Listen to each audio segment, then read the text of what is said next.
In an ever-evolving digital landscape, for your business to thrive, you must adapt or die. Welcome to Marketing in the Age of AI, the podcast helping you harness the power of AI and marketing tools to revitalize and grow your business. And now here's your host, marketing expert and author of Authentic Marketing in the Age of AI, Emmanuel Rose.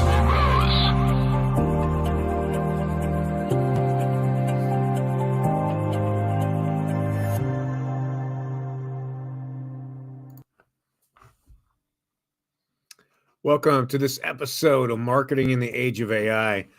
Today, we are going to dig into fundamentals of branding, fundamentals of good marketing, and understand how we can stand apart even as a small brand, even as a small business or a mid-sized business, but what we need to do in order to build a valuable asset in our brand or rebuild our valuable asset of our brand. Today, I'm joined by Ethan Decker, who is a true powerhouse at the crossroads of science and creativity.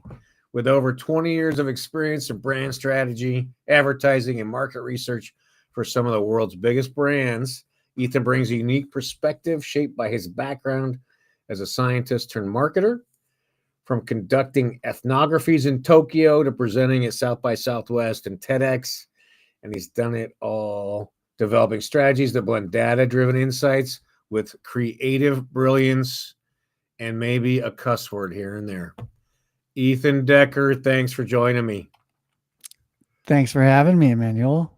It's good to see you. It's good to see you too. I've been looking forward to this conversation. So yeah, me too. I hope you had a couple cups of coffee. I'm ready to go. People hide the coffee from me because I usually don't need any caffeine the way I go. Well, I got to understand a little bit about how you went from data-driven scientist guy to creative marketing guy, and understand that hero's journey through that process. Yeah, it was weird. So it started as a creative guy way back in like high school and college. I was much more into music and writing and creativity and making zines and doing musical theater. And then I got into science for grad school and got my PhD in ecology. Did some computational stuff and statistics and computer modeling and really geeked out. And then through kind of a series of unfortunate incidents in the Lemony Snicket sense, not terrible actually, but through a series of other things, I ended up falling into market research, which is kind of a bridge. Yep. And then from there into advertising, and spent the last 15 years basically in advertising, but also doing retail marketing, which is kind of less glamorous, but really important and impactful, shopper marketing, that kind of stuff. And so when I got into marketing and advertising, I was like, well, what's the science? And everybody kind of laughed at me. That's right. No, there's all kinds of funny jokes about that, about traditional marketing and how, how you don't know which half your money's being wasted. All those jokes. Yeah. And it is true. It is incredibly complex. It is incredibly difficult, but that does not mean that there's not a science to it. And in fact, there is a science to it, which is kind of fun. So it's what I'm doing these days. Yeah, well, that's awesome. I love we all love attribution and understanding where the part of our budget is that's actually getting value. Yep. I think one of the things that's interesting just on this little spend issue is that there's pretty clear science that says branding combined with transactional content in a ratio, roughly 60-40 is what I've seen most recently. Yep. You can confirm or deny that for me, but we have to have branding to build a good sense and a good feel and build connection. Mm-hmm. And we have to have relevant offers and that's where the magic happens. What do you think about that? Oh man, there are a lot of things to touch on here, but you've nailed quite a few of it. First of all, there's this notion of short-term versus long-term. And secondly, and relatedly, it's like bottom of funnel versus top of funnel, or performance versus brand. Yep. And so there's a lot of bottom of funnel marketing, short-term marketing, performance marketing, because there's so many metrics, and it's just so easy to look at the stuff coming out minute by minute or day by day on your, Google Analytics or your Meta dashboard or something like that. And it's great because you get instant responses, but it's terrible because it's addictive, and it keeps you from looking at the stuff that might be as important, if not more important. Yeah. So how do you take and build out some metrics around brand and around branding and top of the funnel? What should we be looking at as small business marketers or CMOs? Yeah.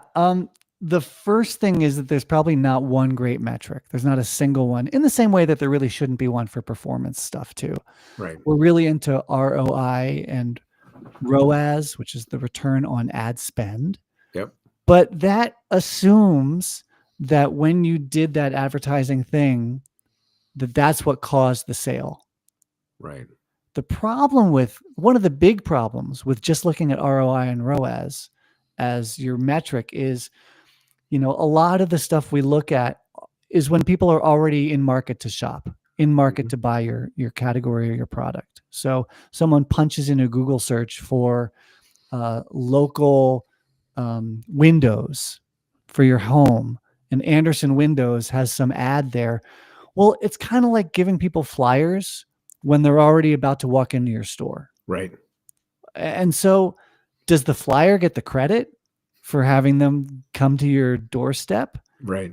So then when it comes to looking at the reverse, how do you measure those long-term things, or not even long-term, but the mushier things like brand awareness or brand equity? It really requires you to go out and talk to people or learn from people that aren't just at your doorstep already. So you got to do some research. Yeah. You can do some of it through AI. ChatGPT and Claude and some of these other tools are pretty good at giving you some of those metrics. You can look at things like Google Trends or search trends, but more than that, you got to get between people's ears. And to see what's between people's ears, you got to go out and talk to people. Yeah, that's interesting. I guess how would I, if I had a regional chain of gyms, how would I go out and talk to people and understand where I sit in the marketplace? Step one, you could commission a small online survey. Okay. Maybe 300 people. That might be plenty. Yep. And find a provider, a local provider who does some online research, or maybe even a national one, and just interview or get surveys from 300 people in that category, not your customers, because your customers already know too much about you, think too much about you.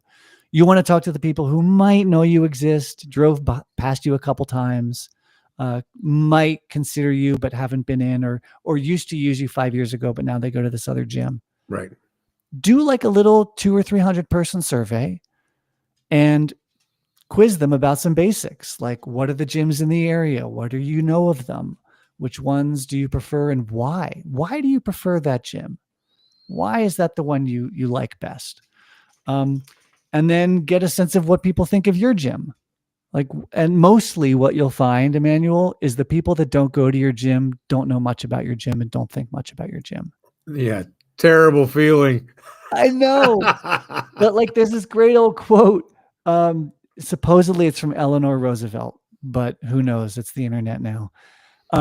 She said something like, "Darling, you'd worry a lot less what people think about you if you realized how little they think of you at all." And that's probably the truth for this gym or any local business or any small company, which is mostly they're not even thinking about you. Right. And because so they either have it sewn up, they either have a gym they're happy with, or they're not in the gym market. Yeah. And if they're kind of looking around, then it's good to just know, do they know of you at all? Are they aware of any of your offerings? Or, are you really there for the hardcore gym people? Are you there for the people who mostly go for the smoothies and an occasional aerobics class? Right. go out and do some actual research to learn what's in people's heads. Love it. Yeah, that's You great. know? Yeah. And it could start with your own list. Go talk to your own customers and see what they think. Right. Yeah. You can make an assessment of what the brand is versus what you think the brand is, right? Amen. What do you think people think about your company versus what do they think of your company? Right. And that's really, Emmanuel, that's all a brand is it's your reputation. It's your Yeah. image. Yeah. And so do people know at all about it? Do they have the right image? Do they have the right sense of, what you offer? Well, it's good. I like that. I like that we actually have to get out and talk to humans. That's a Yeah. good first step. Yeah. Scary, but good. Yep. Doesn't have to cost an arm and a leg. You don't need to spend $100,000. Just, spend $5,000. Right. Go do some interviews. You've got people coming in and out of your gym all the time. Sit down and talk to them. Yeah, in a structured way, right, where you can start to draw some math out of it. Yeah, and there's some great guidance on that, on like what are the basic questions you should ask. What's a basic structure for how to assess your brand or your brand image or your reputation? Yeah, there's great help on guidance on that stuff. Yeah, I'm sure I could probably even get some good questions out of ChatGPT if I had a good prompt, huh? Yep. Well, we're seeing a proliferation of marketing tools and a kind of a democratization of marketing tools, So what we're seeing because of that is a bunch of really bad marketing. Yeah. And so, I mean, I get it every day. We on LinkedIn, especially, I get pitch slapped every day, right? And yes. So what are your fundamental principles about how we should be managing the accessibility of these tools with our brand and our business in mind? Well, the accessibility, I think, is in some ways great. It's kind of like when desktop publishing and home printers were first available 20 years ago. Like suddenly you didn't have to go to the printer and the sign shop to get a little sign that said closed on Thursdays. Right. But it did mean you could put up a sign that said closed on Thursdays and it would have an apostrophe S, which it shouldn't have. Or Thursdays. Yeah, you'd misspell it. Yeah. And so you've got terrible trash everywhere because it is democracy, right? That means anyone and everyone can print whatever they want. So we've got, I think, a good boon in the democratization of these tools. Like you and I, or anyone out listening, can film a video, an ad on their phone, whether it's a Pixel or an Android or an iPhone. Yep. And that's cool. But you're right. What it means is there's a lot of schlock that's going out there. One of the fundamental principles is first of all, keep it clear so that people know what's being advertised and who's advertising. So how do we do that? We do that with a headline, a subhead, agitation, and a call to action. Really basic stuff. I don't know if you remember, apply to forehead, ban on, apply to forehead. Like we think it's a joke, but it's also kind of true. 5 Hour Energy. 5 Hour Energy tells you what it is. It's the worst brand name in the world, but it's the best brand name in the world. Rinse and repeat. Rinse and repeat. Yes. One of my favorite campaigns is for a deck finish deck stain company, I think in Australia, but it might have been in the UK. Its tagline was, does what it says on the tin. Yeah. Sounds Australian. It's so simple. It's 2 hour deck stain. It's dry in 2 hours and it does what it says on the tin. Yeah. So keep it really clear. Don't get overly clever so that people don't even know what the hell you're advertising for. And then the second thing is, and it's almost the inverse of that. So that's the real hard part. The art of it is balancing these things. You got to be interesting. You got to be noticeable. You got to be memorable. Right. Or else all that money you're spending on advertising or on your wraps for your trucks or your stationery or whatever is wallpaper. It's forgettable. It's unnoticed. Yep. That's hard. That's a hard balance to strike. It is hard. I've seen this other trend in the email sequences Mm-hmm. where the companies are like giving these really transactional offers, like email 5 or 6, but they're not at all talking about what their value proposition is, or even what the company is. Like Yeah. I get these emails, I'm like, they're like, oh, 20% off or whatever. I'm like, well, I have no idea what you're even doing. Correct. Correct. That is where you need to also sometimes just test what you're saying and doing with Aunt Edna. I love Right. Aunt Edna because she doesn't know jack about marketing. Right. And if Aunt Edna doesn't understand it, then, chances are most people won't understand it. There's a problem when you become a marketer, when you become a business owner, you have the curse of too much information. Mm-hmm. And you get amnesia about what it's like to be outside of your brand. You think everybody knows your brand. You think everybody knows what you offer. And nobody does. And nobody gives a damn because they can't find their car keys and they have to feed their dog. Yeah. So test your stuff with friends and family, not necessarily colleagues. Or if it is colleagues, get someone who's not in marketing. If you've got a bigger company and you're in manufacturing, let's say, just get someone on the shop floor Yeah. to look at your shit to see, does it make any sense? And is it clear? And maybe do they giggle? If you get a giggle out of them, then that could be a win. Like, really, it's the simplest metric, but these like really simple notions of keep it clear, but balance that with being somewhat interesting or entertaining. And then third, test it with people that are not in your business. Yeah, and I would just add in there, let's like try to trigger like the giggle. I like that because it's emotional. Yeah. And so, I always tell my team, I'm like, babies, puppies, water. Let's get something in there that draws in some visual, emotional stimulation, and then make sure that we're selling sizzle, not steak, right? Yeah. Well, both. You need both. Yeah. You start with the sizzle. They come in for that great smell. Oh, and the sound of the sizzle. And then you want to deliver some really good steak too, or good enough steak. Yeah.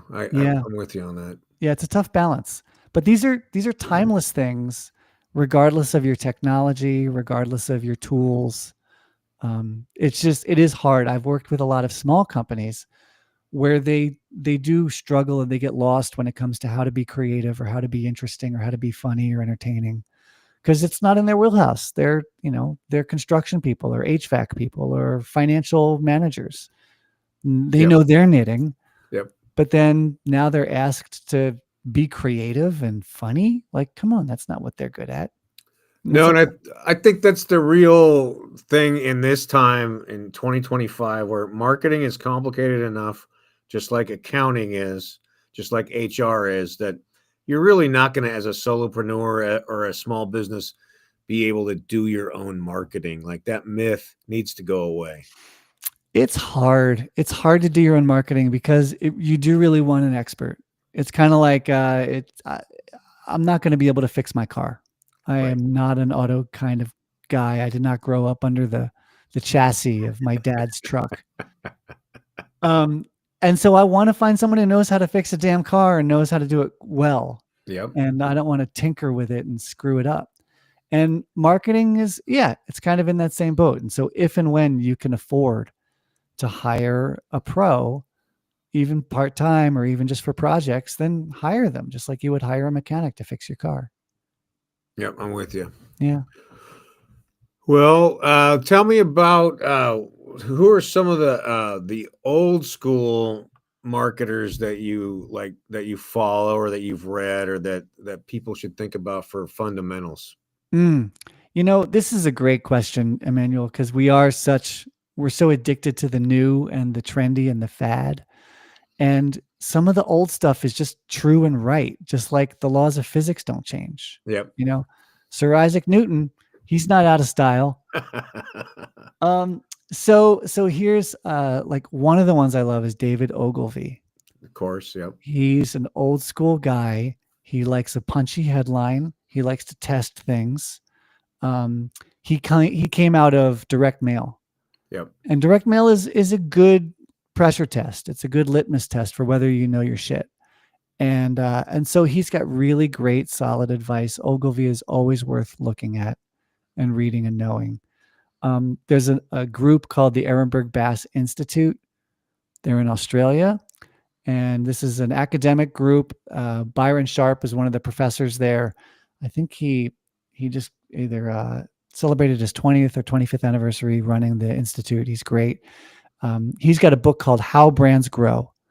It's already 15 years old. Oh, gasp. 15 years old. Yeah. And it is based on science that's 40 years old. Wow. Gasp. How could that be relevant? Heaven to Betsy. 40 years old. It's not relevant anymore. We have AI and we've lived through the pandemic, changed everything. Well, Yeah. bullshit. Yeah. But that research from How Brands Grow is vital to understanding the fundamentals of how brands, how markets are structured, how brands compete, some really, really core laws of physics that you should kind of know. Love it. And it steers you clear of some of these myths, these fantasies that we have. Yeah. That here's one fantasy that I hate. I love to hate it. You can be a small niche passion brand with lots of loyal customers and no light customers. Sounds like a dream. Yeah, right. Yeah, yeah. Like, I only have loyal customers. Of course, yeah. I just have my 170 people who keep me in business every year. Yeah. It's a fantasy. Yep. And we are taught and told to strive for that fantasy by people who don't know the physics of how brands work and how markets are structured. And how humans behave. Right? Yeah. Yeah. Exactly. They're forgetting the laws of behavior, of basic human psychology and behavior. Yeah, you and I can come up with 5 situations that would change somebody's buying habits tomorrow, right? That we know of. And so yeah. You always have to have trial and new customers to replace the attrition. Yep. Churn is normal. Yep. And a lot of people believe that they can somehow fill the holes in their leaky bucket. Like a leaky bucket, even the metaphor is wrong because it implies that there's a problem with the bucket. Right. It implies that it's broken. Right. And it's not. It's like a garden is really a better metaphor. Yeah. Jay Abraham all the time.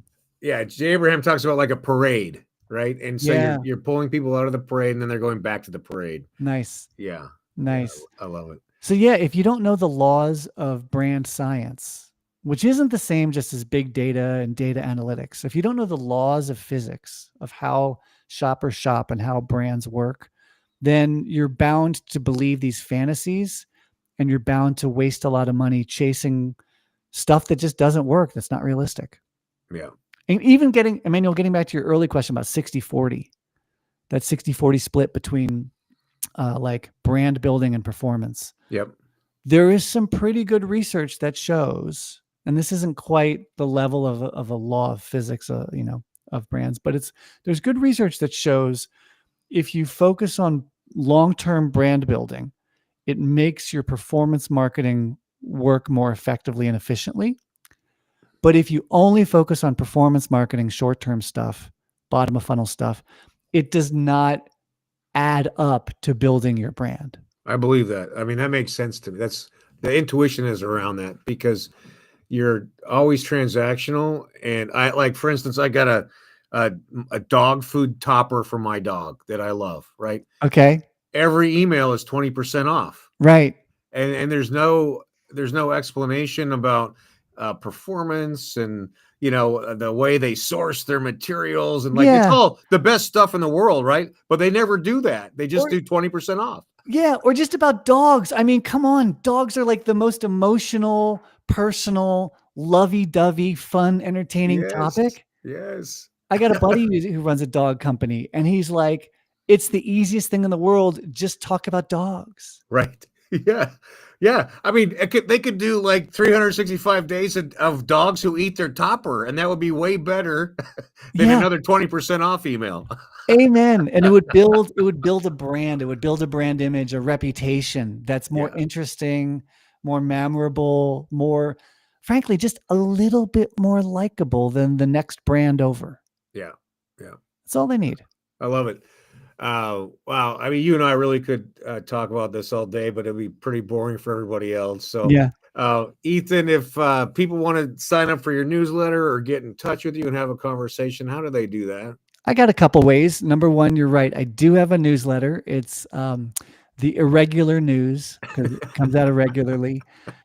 You can sign up at appliedbrandscience.com/sign up. I also have a new podcast that I'm doing as well. It's great. I love this.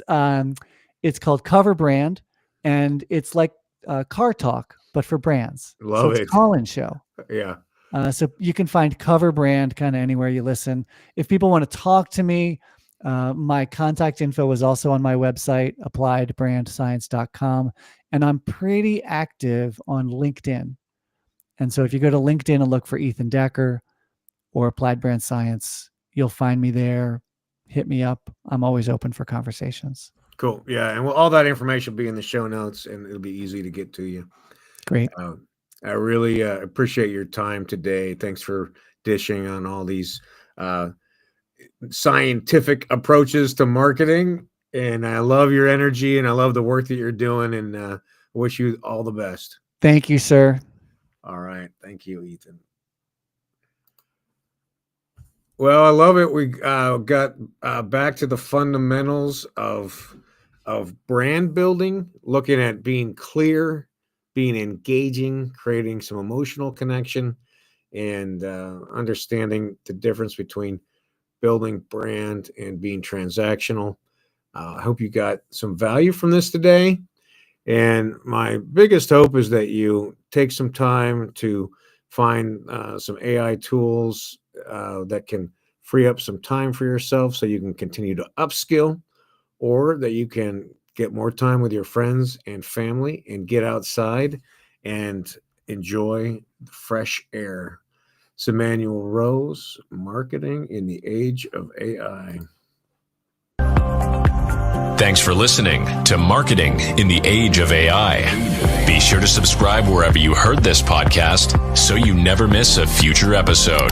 Your copy of Authentic Marketing in the Age of AI is available at Amazon.com or EmmanuelRose.com. You can also connect with Emmanuel on LinkedIn. Thanks again for listening, and we'll see you next time.